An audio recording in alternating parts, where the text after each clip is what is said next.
नमस्कार, मी श्रीनिवास रेणुदास आज दिनांकमध्ये आपल्या सर्वांचं मनपूर्वक स्वागत करतो। आज एका वेगळ्या विषयावर आज आपण या ठिकाणी अकोले कट्ट्यावर आलो आहोत। झेडपीची ती शाळा, त्या झेडपीच्या शाळेमध्ये शाळा मुलांच्या मनावर चालते। त्याचबरोबर शाळेला वर्षभरात कधीही सुट्टी नाही। त्या शाळेतलाच एक शिक्षक, त्याचं बॉन्डिंग आणि त्या बॉन्डिंगच्या माध्यमातून त्या शाळेमध्ये जे काही विद्यार्थी आज अव्वल ठरत आहेत, नवोदय असेल, सैनिकी स्कूलच्या परीक्षा असतील, त्याचबरोबर शिष्यवृत्तीची परीक्षा असेल, यामध्ये या शाळेतील विद्यार्थी चमकतात। हे विद्यार्थी चमकल्यानंतर त्या अवलिया असलेल्या शिक्षकाला हे विद्यार्थी गेल्या वर्षी 4 चाकी गाडी भेट देतात, यावर्षी स्कूटी भेट देतात आणि त्याच्या या सत्काराला जिल्ह्यातले अख्खे शिक्षण विभागातले अधिकारी, पदाधिकारी आणि तालुक्यातील शिक्षक, पालक मोठ्या प्रमाणावर त्या सभागृहामध्ये खचाखच गर्दी करतात। कोण आहे हा शिक्षक, काय काम केलं ह्या शिक्षकाने, असं हे सगळं जाणून घेण्याचा आज अकोले कट्ट्यावर आपण प्रयत्न करणार आहोत। जिल्हा परिषदेच्या शाळेमध्ये 2018 साली धामणगावच्या या झेडपीच्या शाळेमध्ये हे शिक्षक दाखल झाले। नाव विक्रम रामदास गायकर। या अवलिया शिक्षकानं 2018 पासून त्या ठिकाणी वेड होऊन विद्यार्थ्यांना या ठिकाणी प्रेम दिलं। नुसतंच प्रेम दिलं नाही तर गुणवत्ता देखील त्यांच्यामध्ये उतरवली। अशा या शिक्षकाशी आज आपण या ठिकाणी अकोले कट्ट्यावर दिलखुलासपणे या ठिकाणी चर्चा करणार आहोत। तर आपल्यासोबत आज दिनांकच्या या स्टुडिओमध्ये या ठिकाणी आले आहेत विक्रम रामदास गायकर। नमस्कार सर, आपलं या आज दिनांकमध्ये मी मनपूर्वक स्वागत करतो आणि खऱ्या अर्थानं आपलं अभिनंदनही करतो। कारण खऱ्या अर्थानं आजच्या या सगळ्या युगामध्ये, आजच्या या सगळ्या कालखंडामध्ये, या धगधगीच्या जीवनामध्ये या ठिकाणी आपण जर बघितलं तर एखादा शिक्षक ध्येयवेडा होऊन या ठिकाणी काही काम करतो, असं एक नवीनच किंवा वेगळंच उदाहरण आज या ठिकाणी समाजामध्ये आपल्या निमित्तानं या ठिकाणी उभं राहिले। आज या ठिकाणी आम्ही तुमच्याशी चर्चा करत असताना आमच्या या आज दिनांकच्या सर्व प्रेक्षकांना खऱ्या अर्थानं खूप आनंद होतोय। सर, मला सांगा की सन 2018 साली तुम्ही धामणगावच्या शाळेमध्ये आलात, काय स्थिती होती त्यावेळेस शाळेची? 2018 मध्ये जेव्हा मी या शाळेमध्ये आलो तेव्हा या शाळेचा स्कॉलरशिपचा निकाल हा 0% होता, नवोदयचा निकाल हाही 0% होता। आणि या परिस्थितीमध्ये माझ्याकडे इयत्ता 5वीचा वर्ग आला म्हणजे मला एक चॅलेंज होतं की ज्या शाळेचा निकाल 0% आहे तो आपल्याला चेंज करायचा आहे, तो बदलायचा आहे, म्हणजे आपण काहीतरी वेगळं केलं पाहिजे। मग यासाठी मी तो वर्ग आल्यावर लगेच कामाला लागलो। वर्षभर खूप मेहनत घेतली। मनामध्ये एकच होतं की ज्या शाळेचा निकाल 0% आहे आपल्याला फक्त 0 पुसायचं आहे। मग ते करत असताना वर्षभर मी जी मेहनत घेतली तो 0 तर पुसलाच, पण जो निकाल आहे एकदाच 50% निकाल लागला। आणि हे जे यश आहे हे एवढं मोठं होतं की मी याची कल्पना करू शकत नाही। याच वर्षी स्कॉलरशिपमध्ये 18 विद्यार्थी हे स्कॉलरशिपला पात्र झाले। त्यापैकी 2 विद्यार्थी हे जिल्हा गुणवत्ता यादीमध्ये आले, एका विद्यार्थ्याची नवोदयसाठी निवड झाली, हे मी सांगू शकतो। दुसरी गोष्ट सर, 2018 साली ज्यावेळेस तुम्ही धामणगावच्या शाळेमध्ये आलात आणि खऱ्या अर्थानं तुम्ही आपल्या मायभूमीत त्यावेळेस आला होतात आणि या मायभूमीमध्ये तुम्ही खऱ्या अर्थानं एक वेगळं शिक्षणाचं एक पवित्र काम त्या ठिकाणी सुरू केलं। तर तत्पूर्वी तुम्ही केळी उतरूच्या देखील शाळेमध्ये 7 वर्ष त्या ठिकाणी होतात। परंतु हा सगळा प्रवास आत्तापर्यंतचा आणि हे सगळं जर पाहता तर खऱ्या अर्थानं लोकांच्या, प्रेक्षकांच्या मनामध्ये तुमच्याबद्दल खूप काही प्रमाणामध्ये उत्सुकता आहे की खऱ्या अर्थानं तुम्हाला जाणून घेण्याचं या ठिकाणी सर्वजण प्रयत्न करत आहेत। सर, मला एक सांगा की तुमचा जन्म नेमकं कुठं झाला आणि तुमचं प्राथमिक शिक्षक, त्याच्यानंतर माध्यमिक शिक्षण आणि महाविद्यालयीन शिक्षण नेमकं कुठं कसं आणि कसं झालं? माझं मूळ गाव कळंब, तालुका अकोले, जिल्हा अहमदनगर। माझा जन्म झाला मुंबईला। माझं प्राथमिक शिक्षण भांडूप या ठिकाणी महानगरपालिका शाळेमध्ये झालेलं आहे आणि इयत्ता 8वी पासून मी माझ्याच गावाजवळ असणारे गाव ब्राह्मणवाडा या ठिकाणी मी इयत्ता 8वी ते 10वीचं शिक्षण पूर्ण केलेलं आहे। त्यानंतर ज्युनियर कॉलेजसाठी मी लिंगदेव या ठिकाणी 11वी आणि 12वीसाठी प्रवेश घेतला. त्या ठिकाणी माझं जे कॉलेज आहे ते झालेलं आहे. त्यानंतर मग मी DEDला गेलो आणि DEDला पण आपल्याच तालुक्यामध्ये कोथरूड या ठिकाणी माझं DED झालेलं आहे. आणि DED झाल्यानंतर मग मी पुन्हा मुंबईला गेलो. मुंबईला गेल्यावर सुरुवातीला डोंबिवलीमध्ये भारत माता विद्यालय या ठिकाणी मी लगेच माझं ज्ञानदानाचं काम चालू केलं. त्या ठिकाणी ती संस्था होती, ती संस्था पूर्णपणे ग्रँटेबल नव्हती, पण माझं काम चालू होतं. त्या ठिकाणी 2 वर्ष काम केल्यावर मला मग इथं जिल्हा परिषदेमध्ये नोकरी लागली आणि सुरुवातीला ठाणे जिल्ह्यामध्ये जव्हार तालुका या ठिकाणी माझी नेमणूक झाली आणि मी या ठिकाणी त्या संस्थेचा राजीनामा देऊन मी ZP दाखल झालो. सर मला एक सांगा की तुम्ही ज्या परिस्थितीमध्ये शिकलात, ज्या परिस्थितीमध्ये वाढलात, तर साधारणपणे तुमच्या कुटुंबाची परिस्थिती नेमकी कशी होती? वडील काय करत होते, आई काय करत होते, साधारण त्या परिस्थितीत? माझा जन्म जरी मुंबईचा असला तरी म्हणजे माझे वडील हे एक सर्वसामान्य कामगार होते. तर ते हार बनवण्याचे काम करायचे की ज्यामध्ये आमचा जो घर खर्च आहे हा जेमतेम चालायचा. पण आम्ही 4 भावंडांचं शिक्षण आणि वडिलांचा तुटपुंजा पगार यामध्ये भागत नव्हतं. त्यामुळे मग आम्ही मुंबईचं जीवन सोडून आम्ही गावी आलो. आणि गावी आल्यावर या ठिकाणी मग माझे वडील मुंबईलाच थांबले, कारण की माझ्या वडिलांचं बरंच आयुष्य मुंबईमध्ये गेलेलं आहे. त्यांना शेती व्यवसाय एवढा माहीत नाही. आणि मग आम्ही 4 भावंड आणि माझी आई आम्ही गावाला आलो. गावाला आल्यावर माझी आई कामाला जायची आणि वडिलांचा जो काही तुटपुंजा पगार आहे ते सुद्धा आम्हाला पाठवायचे. यामध्ये आमचं ते शिक्षण चालू होतं. इयत्ता 10वीमध्ये मी 75% गुण मिळवून डिस्टिंक्शनमध्ये आलो. म्हणजे माझ्या गावामध्ये त्यावेळेस माझे जे मित्रमंडळी होते, पुन्हा गावचे जे काही माणसं होते, ते मला सांगायचे की तू सायन्सला जा, कारण की तुझा स्कोर चांगला आहे. पण मग तो काळ असा होता की त्या काळामध्ये सायन्सला जायचं म्हणजे तालुक्याच्या गावी यावं लागायचं. एक तर आपल्या तालुक्यामध्ये म्हणा किंवा मग त्यावेळेस मला बऱ्याच सुचवलं की संगमनेरमध्ये ज्ञानमाता विद्यालय खूप चांगलं आहे, तिथं तू ॲडमिशन घे. परंतु मग हा जो खर्च आहे हा खर्च म्हणजे करण्याची ऐपत ही आमच्या कुटुंबाकडे नव्हती.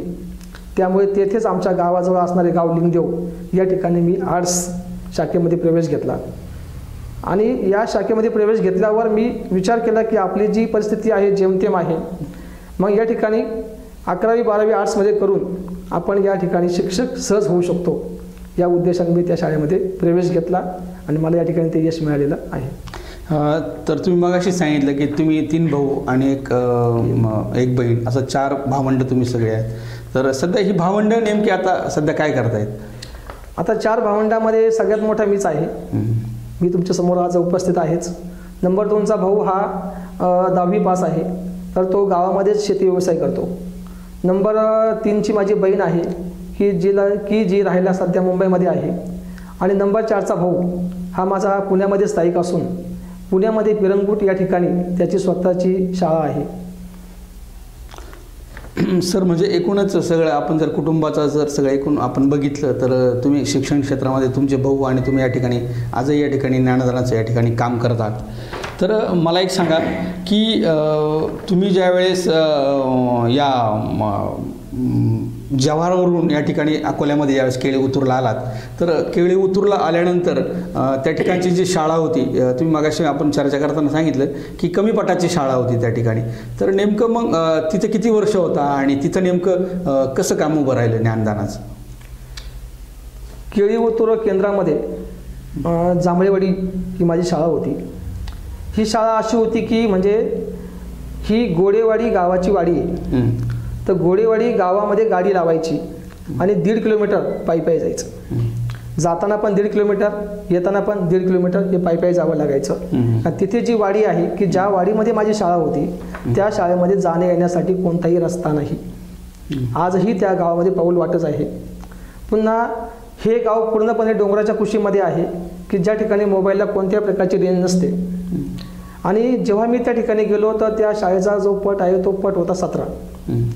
आणि 17 पटामध्ये शाळा चालवायची आहे आणि पुन्हा जे मुलं आहेत ते पण टिकवायचे आहेत.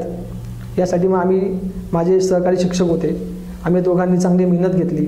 आम्ही त्याच कालखंडामध्ये त्या शाळेमध्ये आम्ही लोकसहभागातून एक संगणक शाळेला मिळवला की जेणेकरून शाळेची जी पटसंख्या आहे ती कमी होऊ नये.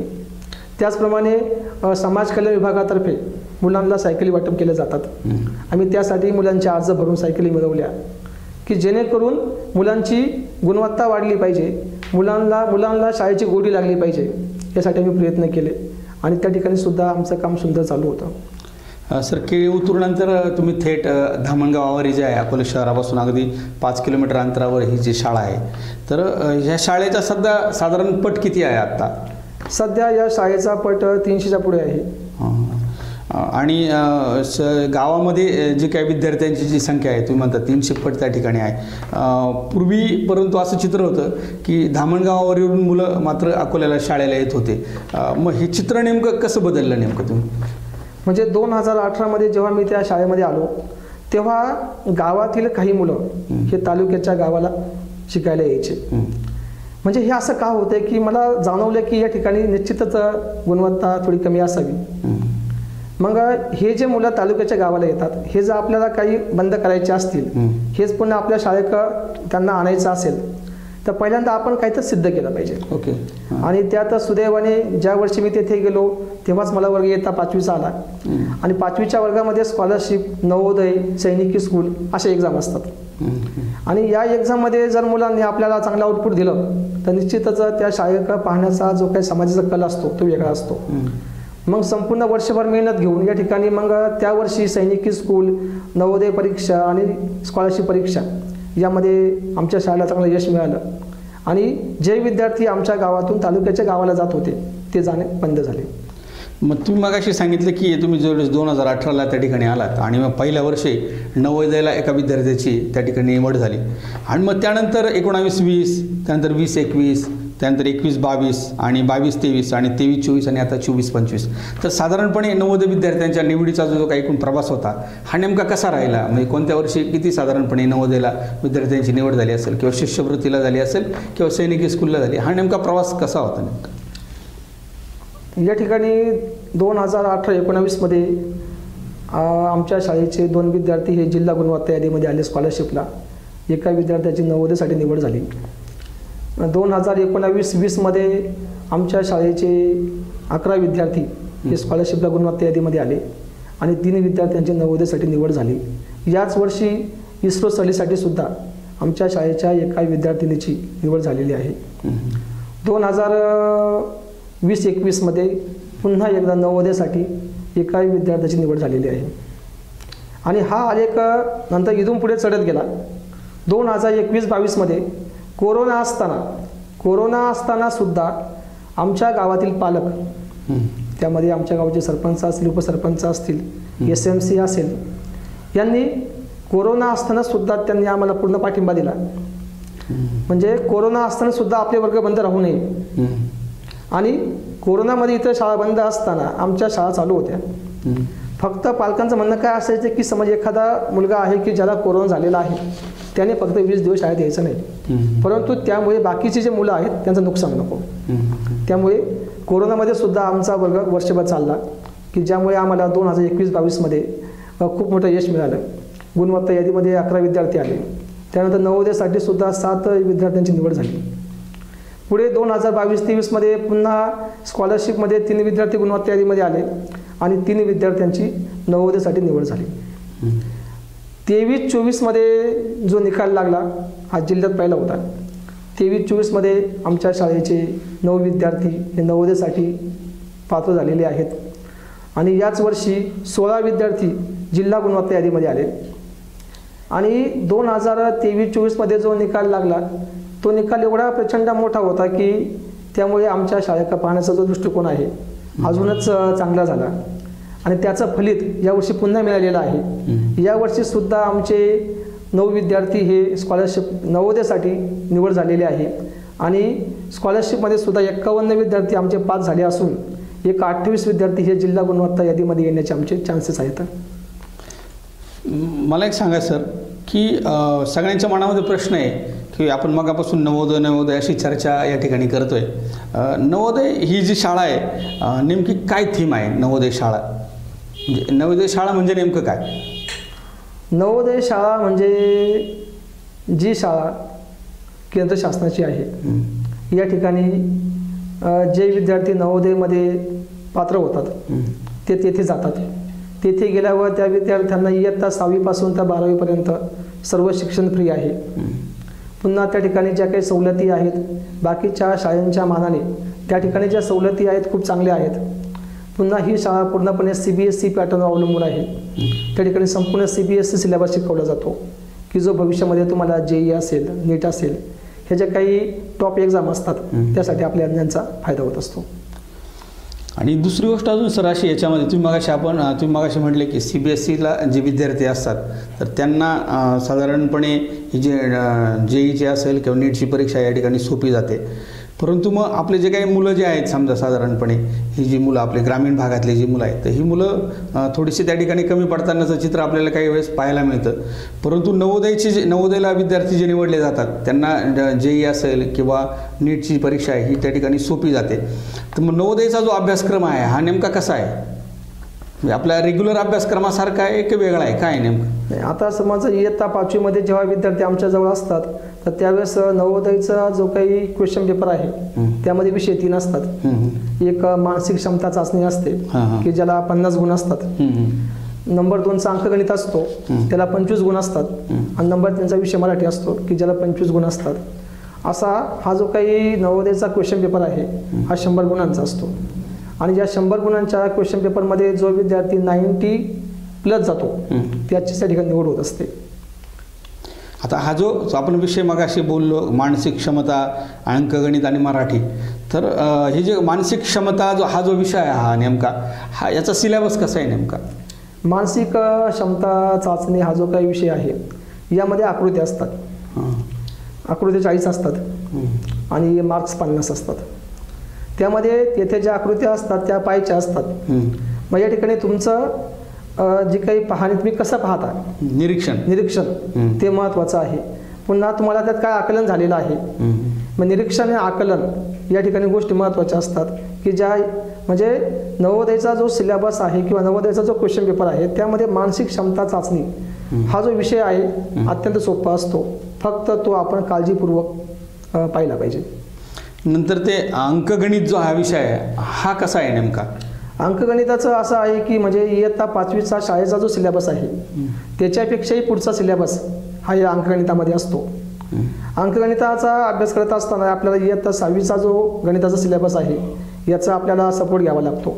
कारण की त्यामध्ये सरळ व्याज असेल, नफा तोटा असेल, शिकडेवारी असेल, आलेख असेल की जे इयत्ता 5वीच्या सिलेबसमध्ये नाही आहेत. पण मग ते 6वीच्या सिलेबसमध्ये आहे. मग थोडंसं एक्स्ट्रा पुढचं या ठिकाणी आपल्याला शिकवावं लागतं. मग त्यामुळे मुलांचं अंकगणित जे आहे त्यामध्ये स्कोर चांगला येतो. नंतर मराठी जो आहे हा विषय हा नेमका कसा आहे ते नवोदयसाठीचा? मराठीचं असं आहे की आपण म्हणतो की मराठी माझी मातृभाषा आहे, ती सोपी आहे, मी यामध्ये सहज स्कोर करू शकतो. पण तसं नाही आहे. मराठी विषयामध्ये जर आपल्याला जास्त स्कोर करायचा असेल तर शाळेमध्ये सुद्धा मुलांचं जास्तीत जास्त बोलणं झालं पाहिजे. मुलं बोलले पाहिजेत. तुम्ही जेवढं जास्त बोलाल ना तेवढी तुमची भाषा समृद्ध होत असते. पुन्हा शाळेमध्ये जे शिक्षक शिकवतात यांनी सुद्धा सातत्याने म्हणजे शाळेमध्ये आल्यापासून तर शाळा सुटीपर्यंत विद्यार्थ्यांशी संवाद साधला पाहिजे. आणि हे होत असताना घरी आल्यावर सुद्धा जे पालक आहेत, आपण जर सध्याचा काळ पाहिला तर पालकांचं आणि विद्यार्थ्यांचं जे संभाषण आहे खूपच कमी झालेलं आहे. आणि हे जर कमी असेल ना तर मग मराठी विषयामध्ये आपला स्कोर चांगला येत नाही. घरी आल्यावर सुद्धा पालकांनी त्या मुलांसोबत मनसोक्त गप्पा मारल्या पाहिजेत. गप्पा मारत असताना जे आपले जुने शब्द असतात, आपण रांजण म्हणतो, कणगी म्हणतो, आपला ओटा म्हणतो, बरसबाग म्हणतो, तर असे शब्द की जे आपल्या काळामध्ये होते पण ते आजच्या मुलांना माहीत नाही आहेत. तर त्याची चर्चा घरामध्ये झाली पाहिजे. आता आपल्याकडे साधं स्टोव असतो, स्टोव. आता हा स्टोव आजच्या मुलाला पाहायला मिळत नाही. पण मग जेव्हा त्या एखादा स्टोव आहे आणि त्याच्याशी संबंधित एखादा उतारा त्या विषयामध्ये आला तर तो मुलगा नीट लिहू शकत नाही. पुन्हा आपला कंदील असतो की जो कंदील आज लुप्त झालेला आहे. मग असे शब्द त्या मुलांच्या कानावर पडले पाहिजेत. मुलांसोबत जास्तीत जास्त पालकांनी संवाद साधला पाहिजे. आणि असं जर केलं तर मग विषय मराठी आहे तो सुद्धा सोपा जातो.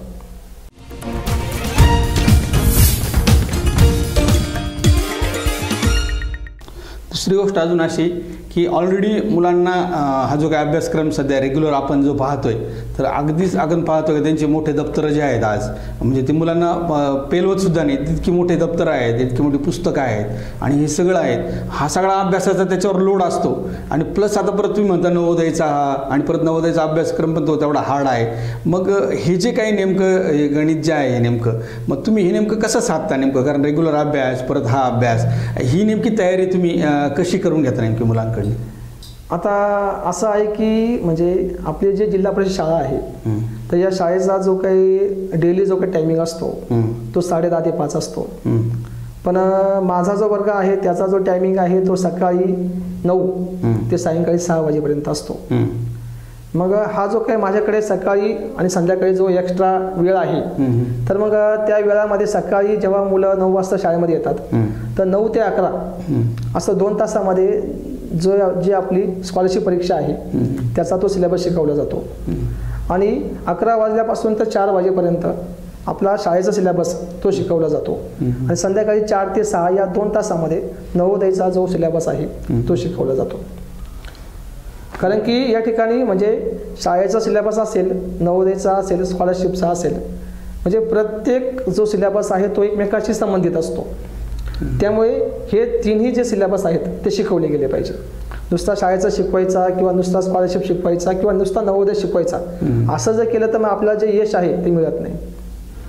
त्याच्यानंतर आता तुम्ही म्हटले की नवोदयचा अभ्यासक्रमाची तयारी जी आहे तुम्ही अशा पद्धतीने करून घेतात, परंतु मला असं विचारायचं होतं की मग ही जी काही नवोदयची परीक्षा जी आहे तर ही सर्व विद्यार्थ्यांना बंधनकारक आहे का, की सगळ्या मुलांना या ठिकाणी बसवलं जातं का, काही फक्त हुशार विद्यार्थ्यांनाच त्या ठिकाणी संधी मिळते, असं काही आहे का?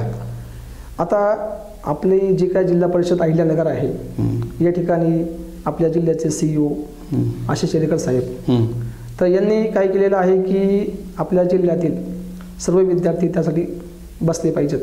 यासाठी त्यांनी ज्या शाळा जिल्हा परिषदेच्या आहेत तर या सर्व शाळांना त्यांनी सांगितलेलं आहे की स्कॉलरशिप परीक्षा असेल, नवोदय परीक्षा असेल, यासाठी तुम्ही 100% विद्यार्थी बसवा.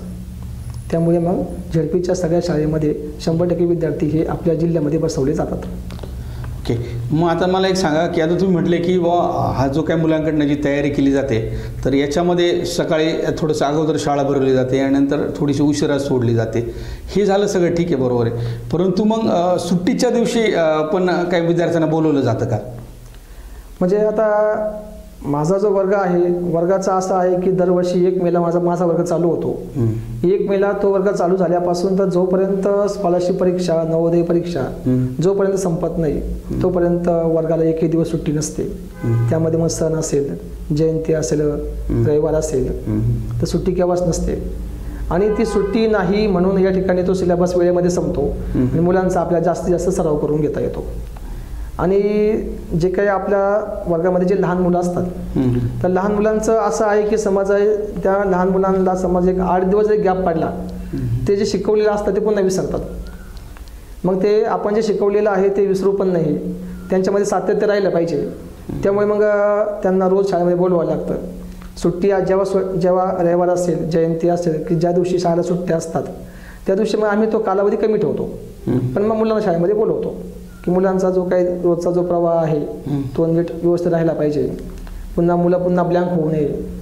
तर असे ते गोष्टी लहान लहान गोष्टी असतात, पण त्यामध्ये खूप मोठं यश दडलेलं असतं आणि त्याचं आपलं नियोजन करावंच लागतं.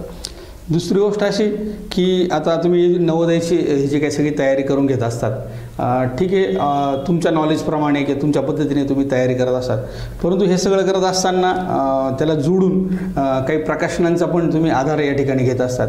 तर साधारणपणे कोणत्या प्रकाशनाची पुस्तकं या ठिकाणी तुम्ही रेफर करता किंवा वापरता किंवा विद्यार्थ्यांना ती घ्यायला सांगतात किंवा त्यातून करा म्हणून सांगतात आणि त्याच्या अनुषंगाने ही सगळी तयारी करतात? अशी कोणती प्रकाशनाची पुस्तकं आहे की जेणेकरून आता भविष्य काळामध्ये जी काही मुलं नवोदयाला या ठिकाणी बसणार आहेत तर त्या ठिकाणी त्याला त्यांचा उपयोग होऊ शकतो, आणि नेमकी ती पुस्तकं कशी आहेत आणि त्याचा उपयोग विद्यार्थ्यांना कसा होईल? स्पर्धा परीक्षा आहे, युग स्पर्धेचा आहे.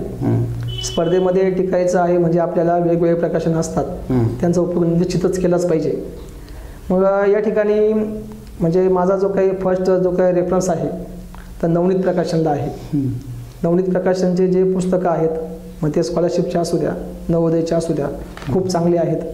त्यामध्ये जी काही भाषा आहे ती पण खूप चांगली आहे. त्यामध्ये जे काही क्वेश्चन पेपर आहेत ते सुद्धा एकदम टफ पेपर आहेत. मग आपण जर एवढ्या टफ पेपरचा अभ्यास केला तर मग आपल्याला ही एक्झाम अजून सोपी जाते.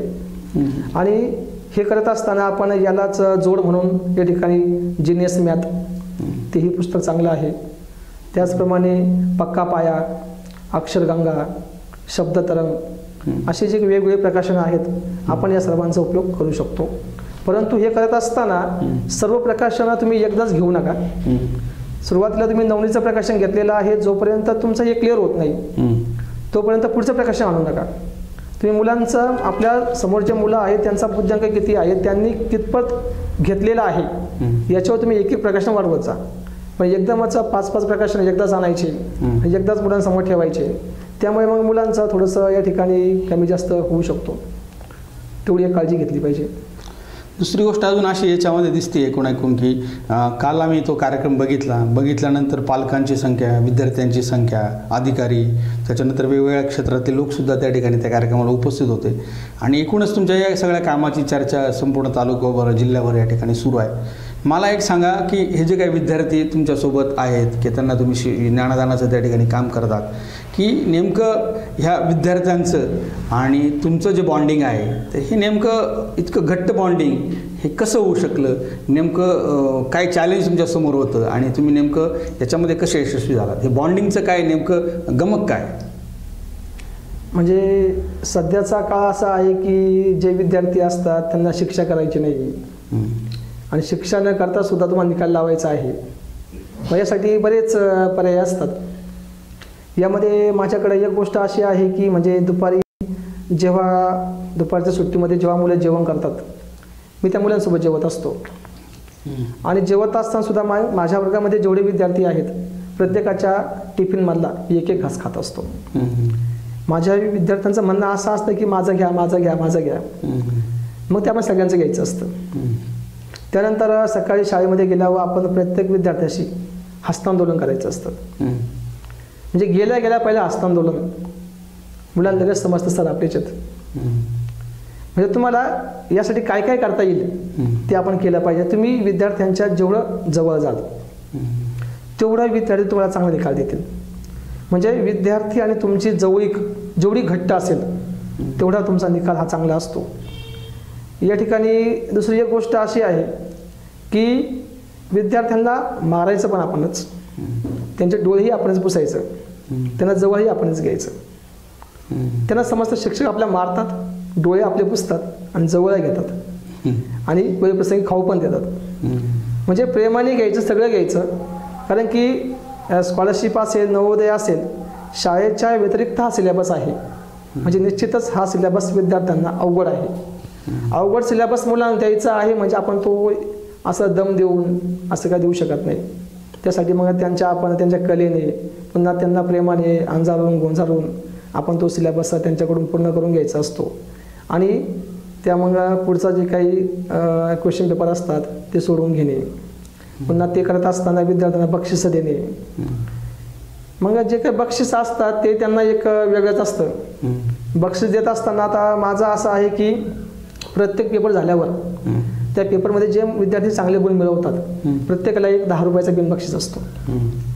मग त्या मुलामध्ये चढाओढ असते, तुझे 10 पेन झाले, माझे 11 झाले पाहिजे, माझे 12 झाले पाहिजे. दरवर्षी ना एक मिनिमम 10,000 रुपयाचे पेन हे मुलांना वाटत असतो. हे 10,000 रुपये जे आहेत ना हे मला खूप मोठं यश मिळवून देतात आणि मुलांना पण आनंद होतो आणि ते सुद्धा एक चांगला अभ्यास करून एक आमच्या शाळेचा निकाल चांगला लावतात.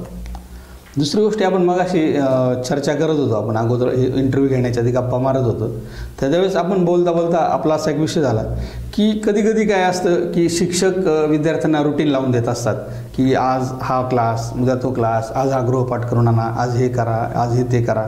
तर मग हे सगळं जे तुमचं बॉन्डिंग असतं, हे सगळं तुम्ही जे बॉन्डिंग विद्यार्थ्यांबरोबर केलेलं आहे, कारण काही गोष्टी तुम्हाला त्यांच्यावर लादायच्या पण असतात, काही गोष्टी करायच्या असतात. तर मग नेमकं हे विद्यार्थ्यांना मग नेमकं हे कसं हाताळलं जातं? सकाळी वर्गामध्ये आल्यापासून म्हणजे 9 वाजल्यापासून तर संध्याकाळी 6 वाजेपर्यंत म्हणजे 9 तास ते विद्यार्थी माझ्या सहवासात असतात. 9 तास म्हणजे त्या मुलांच्या मानाने हा खूप मोठा कालावधी आहे. आणि 9 तास मुलांना खेळून ठेवायचं आहे म्हणजे खूप मोठं चॅलेंज आहे. मग या ठिकाणी आता आमच्या झेडपीची शाळेचा टायमिंग 10:30 ते 5 आहे. त्याचा तो टायमिंग असतो की बेल कधी वाजवायची, मुलांच्या वेळा कधी सोडायचं. पण मी असं बंधन मी माझ्या वर्गावर लादत नाही. सकाळी शाळेमध्ये मुलं आले, 1 तास अभ्यास केला, 9 वाजता आले, 1 तास अभ्यास केला, 10 वाजले, सर आम्हाला 10 मिनिटं फिरायचे, जा फिरून या. पुन्हा 10 मिनिटं फिरून आले, ते स्वतः येऊन पुन्हा बसतात. पुन्हा 1 तास 1.5 तास अभ्यास केला, सर आम्हाला भूक लागली, थोडं जेवू का, जेवा. 9 वाजता आलेले असतात, लहान मुलं असतात, त्यांना भूक लागतेच.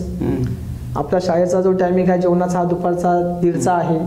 पण मग सकाळी 9 वाजता आलेले असतात, काही मुलं उपाशी पण असतात. मग त्यांना एक 10:30-11 वाजता भूक लागतेच. मग सर आम्ही थोडा डबा खाऊ का, जेवा. म्हणजे त्यांच्या कलेने घ्यायचं, त्यांच्या कलेने पण घ्यायचं आणि आपला जो अभ्यास आहे तो पण चालू द्यायचा. मग असं केलं की पुन्हा जेव्हा मध्येच त्यांना वाटलं की आता खूप कंटाळा, आपण जेव्हा मुलांचा चेहरा पाहतो ना, आपल्याला लगेच समजतं की त्यांना कंटाळा आलेला आहे. मग आपण सांगायचं जा अर्धा तास ना ग्राउंडवर जा, खेळा. मग मुलं पुन्हा आनंदी होतात, खेळायला जातात, पुन्हा येऊन बसतात. मग असं आनंददायी शिक्षण देत गेलं की मुलंही घेत जातात. कारण मी तुम्हाला मगाच सांगितलं की जे स्कॉलरशिप आहे, नवोदय आहे, सिलेबस अवघड आहे आणि अवघड सिलेबस आपल्या त्यांच्या मनामध्ये द्यायचा आहे. मग तो सोपा नाही आहे. मग त्यांच्या कलेने आपण घेत गेलो की मग या ठिकाणी तेही चांगला अभ्यास करतात. आणि आपले सर आपल्याला केव्हा पण खेळायला सोडतात, कधी पण जेवायला सोडतात, आपल्यासोबत जेवतात. मग त्यामुळे ते अजून आपल्या जवळ येतात. आपले सर आपल्या मारतात, डोळेही आपले पुसतात, जवळही आपल्याला घेतात. आणि मग तुम्ही जेवढं त्या विद्यार्थ्यांच्या जवळ जाता तेवढं ते विद्यार्थी तुम्हाला निश्चितच चांगलं यश मिळून दिल्याशिवाय राहत नाही. म्हणजे एकूणच तुमची जी शाळा किंवा तुमचा जो वर्ग आहे हा विद्यार्थी चालवतात, विद्यार्थ्यांच्या मनावर चालतो त्या ठिकाणी. दुसरा अजून एक प्रश्न माझा असा होता तुम्हाला की आत्तापर्यंत जे काही 2018 सालापासून या शाळेमधून जे काही विद्यार्थी नवोदयला गेले असतील, स्कॉलरशिपला निवड झाली असेल, सैनिकी स्कूलला निवड झाली असेल, असं काही एखादं उदाहरण तुमच्या डोळ्यासमोर आहे का? तो विद्यार्थी जो आहे की तो विद्यार्थी येणाऱ्या कालखंडामध्ये, येण्या भविष्य काळामध्ये खऱ्या अर्थानं अकोल्याचं नाव उज्ज्वल करेल किंवा खऱ्या अर्थानं तो एक त्याचं नाव तुमच्या शाळेचं नाव उज्ज्वल करेल, अशा काही एखाद्या विद्यार्थ्याचं उदाहरण तुमच्या डोळ्यासमोर आहे का की तो खऱ्या अर्थानं त्याच्यामध्ये गट्स तुम्ही त्या ठिकाणी पाहिले, त्याच्यामध्ये गुणवत्ता तुम्ही त्या ठिकाणी पाहिली, असं विद्यार्थी आहे का कोणी? असं तुमचा प्रश्न थोडासा अवघड आला मला. कारण की माझ्या वर्गामध्ये जेवढे विद्यार्थी आज पण शिकून गेलेले आहेत सगळेच विद्यार्थी चांगले आहेत. पण तरीही तुमच्या म्हणण्याप्रमाणे एखादं नाव तुम्ही सांगावं असे तुम्ही असं म्हणताय, तसं अवघडच सांगणं. पण आता एक मी अनुभव सांगू शकतो. एक 2019-20 मध्ये की माझ्या वर्गात एक मुलगी होती की जिचं वजन फक्त एक 20 किलो काय ते वजन असेल तिचं त्यावेळेस. एकदम अशी नाजूक होती. आणि जेव्हा मी तो वर्ग शिकवायला सुरुवात केली मला एक अंदाज आला की या मुलीक एक वेगळीच चुणूक आहे आणि ती मुलगी काहीतरी करू शकते. असं जेव्हा मला जाणवलं तर मी पाहायचो की या मुलीचं जेवण खूप कमी होतं. एक चपाती आणली, फक्त चपाती अर्धीच खायची. आता म्हणलं आपल्याला जर गेला स्कॉलरशिप शिकवायचं आहे, नवोदय शिकवायचं आहे, तर पहिलीचं जो आहार आहे तो वाढला पाहिजे. मग मी काय करायचो, रोज दुपारी तिच्यासोबत जेवायचो. तिचा जो टिफिन आहे त्या टिफिनमध्ये तिने जेवढं जेवण आणलेलं आहे ते सगळं ते मी खायला लावायचो. प्लस माझं जे आहे ते मी थोडंसं एक्स्ट्रा द्यायचो आणि तिला ते खायला लावायचो. मग तिला हळूहळू समजलं की सर आपल्याला आपल्या टिफिनमध्ये जे आहे ते सगळं खायला लावतात. मग एक वेळ असं आलं की त्याला ती सवय लागली की टिफिनमध्ये जे आणलेलं आहे ते आपल्याला संपवायचंच आहे, ते जर आपण संपवलं नाही तर सर आपल्याला सोडणार नाही. मग तिचा आहार वाढला. आहार वाढत असताना मग तिची थोडीशी तब्येत पण चांगली झाली पहिल्यापेक्षा. आणि मग या मुलीचा म्हणजे बुद्ध्यांक पहिल्यापासून चांगलाच होता. फक्त एक आहार महत्त्वाचा होता की जो मी तो हेरला जाणला. आणि मग त्या मुलीने चांगला अभ्यास केला आणि मग त्या मुलीचं 2019-20 मध्ये नवोदयसाठी तिची निवड झाली. पुन्हा हीच मुलगी त्याच वर्षी इस्रो सहलीसाठी सुद्धा तिची निवड झाली. आणि हीच विद्यार्थिनी त्याच वर्षी तालुक्यामध्ये स्कॉलरशिपला पहिली पण आली. आणि ते झालं त्यानंतर ती नवोदयला पण गेली. आता या वर्षी ती 10वी पासआउट होईल. आणि ही होत असताना म्हणजे ती आमच्या धामणगाव गावातलीच आहे. पण ती 20 तर आजपर्यंत जेव्हा जेव्हा ती गावाला येते ती मला भेटल्याशिवाय कधीच जात नाही. आणि मी पाहिलं की म्हणजे जेव्हा ती नवोदयला गेली आणि जेव्हा ती फर्स्ट टाइम आमच्याकडे आली तर तिचं जे काही बोलणं होतं, तिचं जे उभं राहणं होतं, तिचे जे काही हावभाव होते, त्यामध्ये म्हणजे माझ्या वर्गात असताना जे होतं ते त्यापेक्षा खूप चेंज झालं होतं. आणि ही विद्यार्थी दरवर्षी मला भेटायला यायची. आणि आल्यावर मी माझा जो काय क्लास आहे मी मुलांना सांगायचो की या मुली का पहा. मग ती त्या मुलांना 5-10 मिनटं गायडन्स करायची. आणि दरवर्षी तिचे जे काही हावभाव आहे, तिचं जे बोलणं आहे, पुन्हा बोलण्यामध्ये जास्तीत जास्त इंग्रजी शब्द असायचे. म्हणजे मला जाणवलं की म्हणजे या मुलीमध्ये खूप अशी सुधारणा म्हणजे खूप चेंज झालेला आहे आणि समज आलेली आहे. आणि ती मुलगी जेव्हा जेव्हा मला भेटायला यायची मला नेहमी म्हणायची की सर मला डॉक्टर व्हायचं. म्हणजे तिचं जे वाक्य आहे ना पहिल्यापासून जे होतं म्हणजे आज सुद्धा तिचं वाक्य तेच आहे. म्हणजे ती जेव्हा 6वीला गेली तेव्हा म्हणायची मला सर मला डॉक्टर व्हायचं आहे. आणि आजही ती तेच म्हणते. म्हणजे ती तिच्या निर्धारावर किती ठाम आहे. आणि जे मुलं धैर्यवेडे असतात ते काही करू शकतात. आणि तुमच्या सर्वांच्या कृपेने ती MBBSला लागो आणि ते डॉक्टर हो. सर निश्चित तिचा खऱ्या अर्थानं MBBSला नंबर लागणारच आहे. आणि आपल्या सगळ्यांच्या सदिच्छा आणि भावना आणि विशेष करून गुरुची साथ तिला आहे त्याच्यामुळे नंबर तिचा लागेलच. दुसरी गोष्ट अजून अशी याच्यातली सर की आज अनेक मुलं नवोदयाला निवड होती, शिष्यवृत्तीमध्ये पण काहींना शिष्यवृत्ती मिळते किंवा अनेक बऱ्याच गोष्टी काय होत असतात. परंतु हे सगळं होत असताना काही मुलं मनापासून प्रयत्न करतात, मनापासून अभ्यास पण करतात, पण त्यांना यश त्या ठिकाणी मिळत नाही. तर ही जी काही मुलं आहेत तर ह्या मुलांच्या संदर्भातला तुमचा नेमका अनुभव कसा राहिला आहे आणि मग नंतर ही मुलं नेमकी पुढं डेव्हलप कशी होत गेली, काय झाली, नेमका त्याचा पुढं रिव्ह्यू कसा राहिला, काय राहिला, काय वाटतं तुम्हाला, म्हणजे नेमकं कसं आहे ते? नवोदय परीक्षा, सैनिकी स्कूल परीक्षा, स्कॉलरशिप परीक्षा इथे कसं आहे की असं काही विद्यार्थी असे असतात की एखाद्या मार्काने किंवा असं पॉईंटमध्ये त्यांचा नंबर लागत नाही. पण याचा अर्थ ते हुशार नसतात असं नाही. पूर्णपणे ते विद्यार्थी जे नवोदयाला ज्यांचं सिलेक्शन झालेलं आहे, जे सैनिकी स्कूलला गेलेले आहेत त्यांच्याच तोडीचे विद्यार्थी असतात. पण काही पॉईंटमध्ये म्हणा किंवा एखाद्या गुणामुळे त्यांचा नंबर लागत नाही. पण मग त्यांचंही मनोबल मी वाढवतो.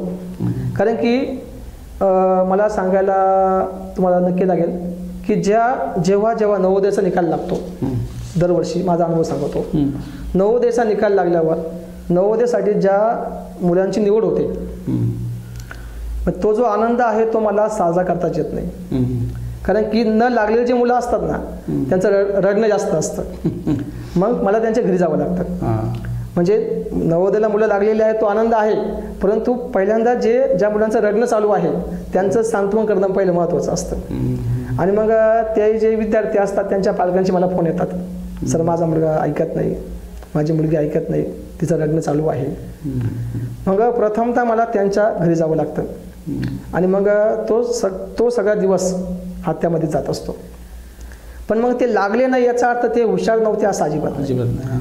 ते का रडले? कारण की ते एखाद्या काही पॉईंटमध्ये किंवा एखाद्या गुणामुळे त्यांचा नंबर लागला नाही. म्हणजे त्यांना ती हळहळ आहे. आणि जे रडले ना त्यांना जाणीव झालेली आहे की स्पर्धा परीक्षा म्हणजे काय आहे आणि आपण या ठिकाणी लढलो हे त्यांना जाणवतं.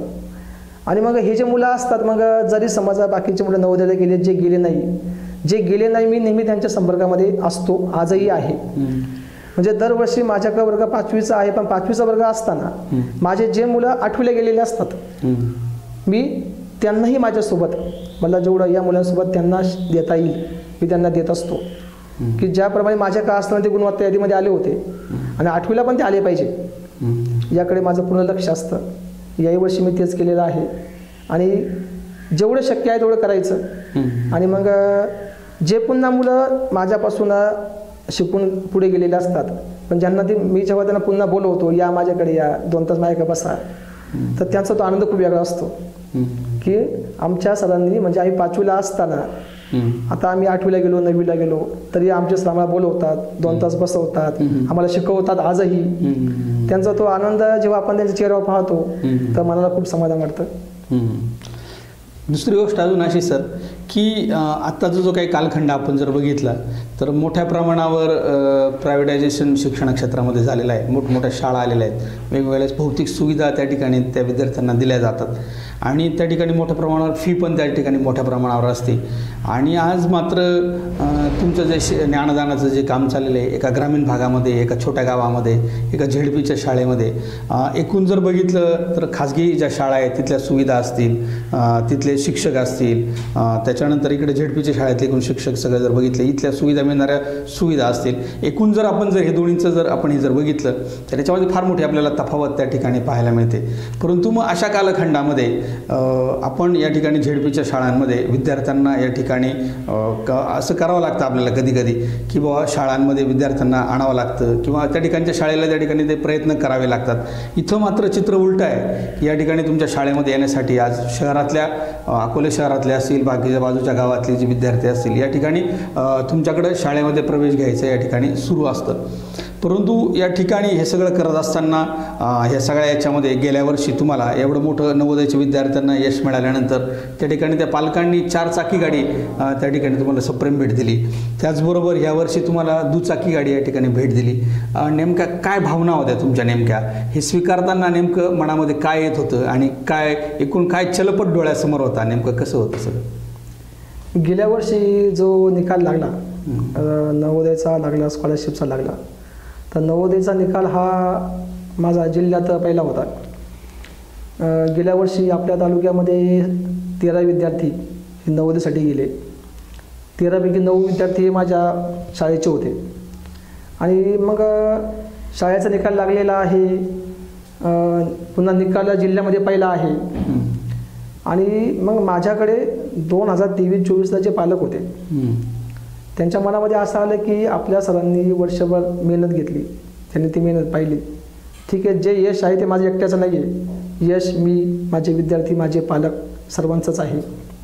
पण मग त्या पालकांना असं वाटलं की आपले सर एवढी मेहनत घेतात, पुन्हा आपल्या सरांचा या ठिकाणी जो निकाल यावर्षी आहे तो जिल्ह्यात पहिला आहे, मग आपण काहीतरी वेगळं केलं पाहिजे. आणि मग त्यांना ती कल्पना सुचली गाडीची. आणि ती कल्पना सुचल्यावर आता 4 चाकी गाडी घेणं म्हणजे सोपं नाही आहे, त्याला पैसाही तेवढा लागतो.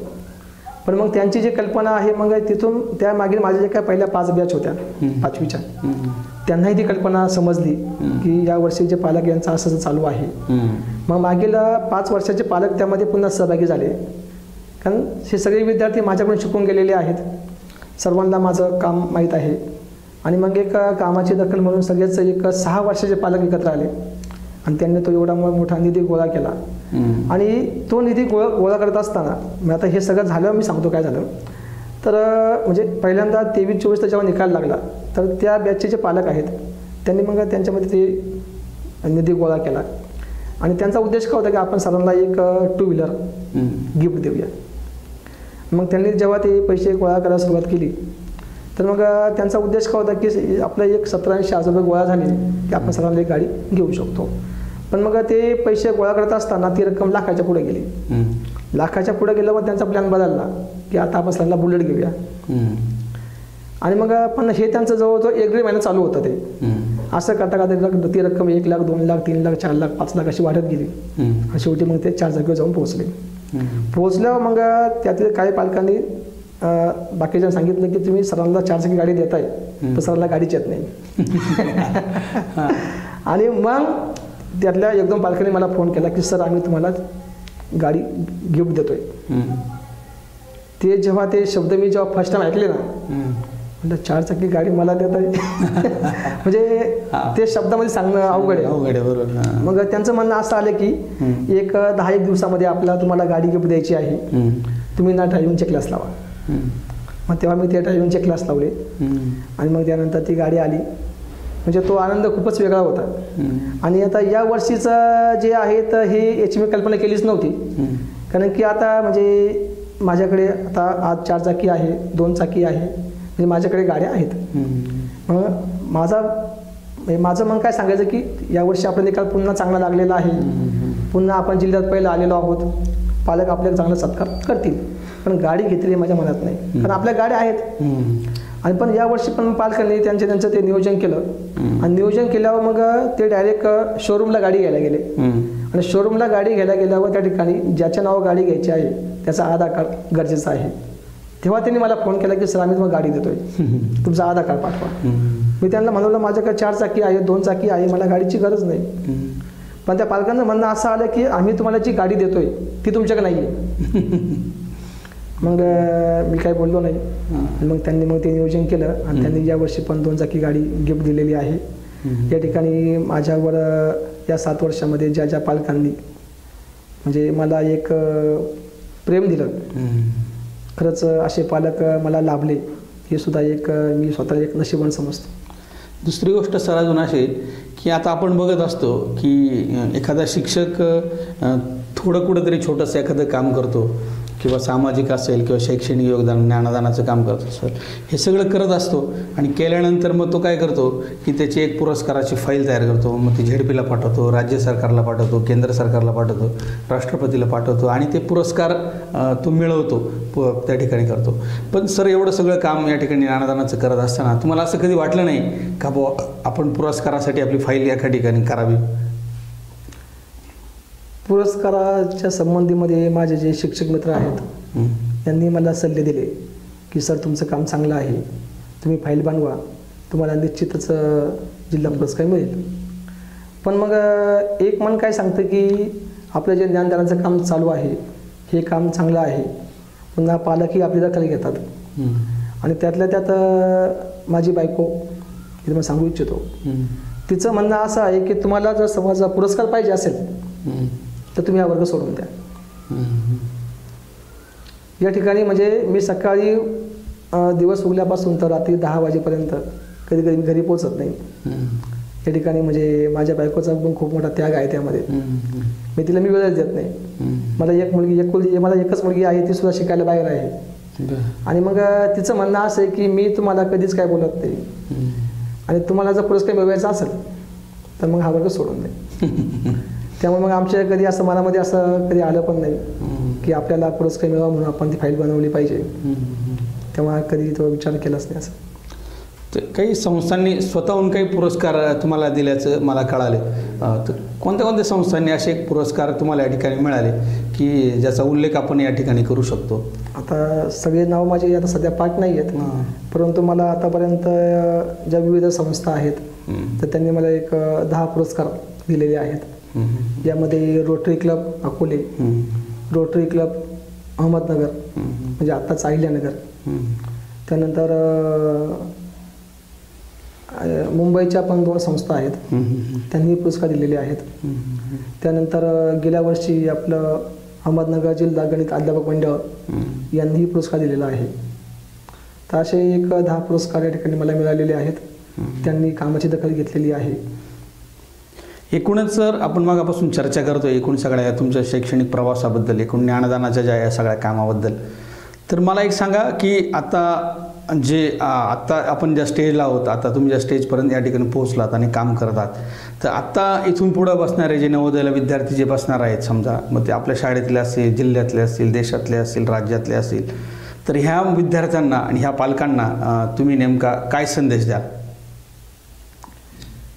नवोदय परीक्षा आणि स्कॉलरशिप परीक्षा ह्या ज्या काही एक्झाम आहेत सोप्या नाही आहेत, पण मग त्यामध्ये यश मिळवायचं आहे म्हणजे शाळेमध्ये जे शिक्षक असतात ते शिक्षक जीव गुंतवून शिकवत असतात, विद्यार्थी पण ते घेत असतात.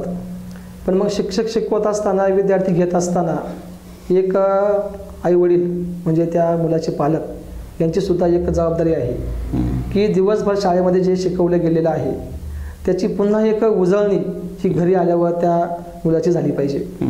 कारण की या एक्झाममध्ये जर यश मिळवायचं असेल तर या यशामध्ये तो शिक्षक, तो विद्यार्थी आणि पालक तिघांचाही वाटा असला पाहिजे. शिक्षक शिकवतोय, विद्यार्थी अभ्यास करतोय, पण घरी जर पालक लक्ष देत नसेल तर या परीक्षेमध्ये यश मिळवणं सोपं नाही. म्हणजे या तिघांनीही एकत्र आलं पाहिजे. तिघं एकत्र आले तर निश्चितच या ठिकाणी या एक्झाममध्ये त्या विद्यार्थ्याला यश मिळवल्याशिवाय राहणार नाही. दुसरी गोष्ट सर अशी की आत्तापर्यंतचा एकूण सगळा प्रवास आपण जर बघितला नवोदयच्या एकूण सगळ्या ह्या यशामधला, तर भविष्य काळामध्ये साधारणपणे तुमच्या मनामध्ये काय इच्छा आहे की आपल्याला भविष्य काळामध्ये ह्या शिक्षण क्षेत्रामध्ये हे मला काम उभं करायचं आहे किंवा मला हे करायचं आहे, असं काही टार्गेट ठेवलं आहे का काही मनामध्ये? तसं लगेच तर काय सांगू शकत नाही असं काही. सध्या फक्त एकच की आपल्या म्हणजे माझ्या वर्गात जे विद्यार्थी येतात त्यांना आपल्याला जेवढं जास्त देता येईल तेवढं जास्त द्यायचं आणि ते विद्यार्थी फक्त पुढं द्यायचे. धन्यवाद सर. आज या ठिकाणी या आज दिनांकच्या स्टुडिओमध्ये तुम्ही या ठिकाणी आलात आणि आमच्या विनंतीला माध्यम ठिकाणी उपस्थित राहिलात आणि आमच्याशी गप्पा मारल्या आणि एकूणच आज याच्या काळाच्या गप्पा ज्या आहेत ह्या आज दिनांकच्या प्रेक्षकांसाठी आणि आज दिनांकच्या पालकांसाठी विद्यार्थ्यांसाठी निश्चितच प्रेरणादायी ठरेल आणि भविष्य कालखंडामध्ये तुमच्या हातून नवोदयचे अनेक विद्यार्थी या ठिकाणी घडो, स्कॉलरशिपचे विद्यार्थी या ठिकाणी घडो आणि भविष्य काळामध्ये या विद्यार्थी ज्यावेळेस या ठिकाणी घडतील तर खऱ्या अर्थाने एक राष्ट्र या ठिकाणी उभं राहतं असं म्हणतात. त्यामुळे ह्या सगळ्या ज्ञानदानासाठी आणि या सगळ्या कालखंडासाठी या सगळ्या कामासाठी आम्ही तुम्हाला पुनश्च एकदा मनपूर्वक या ठिकाणी शुभेच्छा देतो आणि आपलं पुनश्च एकदा स्वागत आणि अभिनंदन करतो आणि या ठिकाणी थांबतो. धन्यवाद.